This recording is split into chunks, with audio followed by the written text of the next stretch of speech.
సౌకర్యాల లేమితో హిందూ శ్మశాన వాటిక దుర్భరంగా మారిందని రామగుండం బీజేపీ ఇన్ఛార్జ్ కందుల సంధ్యారాణి అసహనం వ్యక్తం చేశారు. పెద్దపల్లి జిల్లా గోదావరికని హిందూ శ్మశాన వాటిక దుస్థితిని పార్టీ శ్రేణులతో కలిసి ఆమె పర్యవేక్షించారు. మాంచెస్టర్ ఆఫ్ ఇండియాగా పిలువబడే రామగుండం పారిశ్రామిక ప్రాంతంలో హిందూ శ్మశాన వాటిక నిర్వహణకు దిక్కు లేకుండా పోయిందని ఆమె ఆవేదన వ్యక్తం చేశారు. కాంగ్రెస్ పాలనలో మరణానంతర గౌరవం లేకుండా పోయిందని, శ్మశాన వాటికలో కనీస సౌకర్యాలు కరువయ్యాయన్నారు. స్థానిక ఎమ్మెల్యే కూల్చివేతలపై ఉన్న శ్రద్ధ నిర్మాణాలపై చూపెట్టాలన్నారు. మంచిగా పెట్టలేని పరిస్థితి.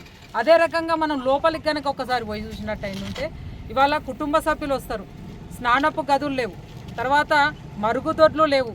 కనీసము మనం చనిపోయినప్పుడు ఆ శవాన్ని కాల్చే సమయంలో చుట్టుపక్కల మొత్తం కూడా అన్ని వస్తువులు తీసి పడేసేటువంటిది ఉంటుంది.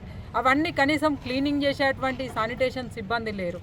కనీసం ఇక్కడ ఒక రూము లేదు. కనీసం ఇక్కడ పర్యావరణం ఇవాళ ఇక్కడ చెట్లు కూడా పెట్టలేనటువంటి పరిస్థితి.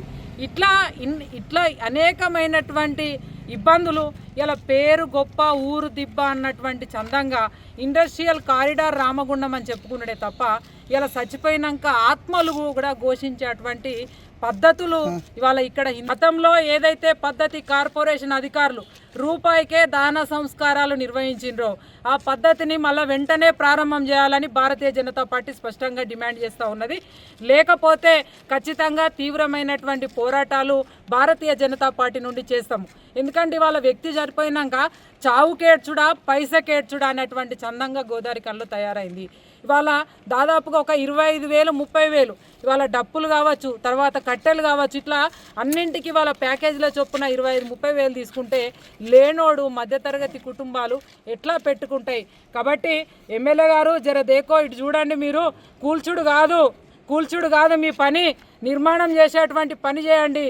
హిందూ శ్మశాన వాటికలో ఏర్పాట్లను చేయండి. ఇవాళ ఈ సందర్భంగా అధికారులను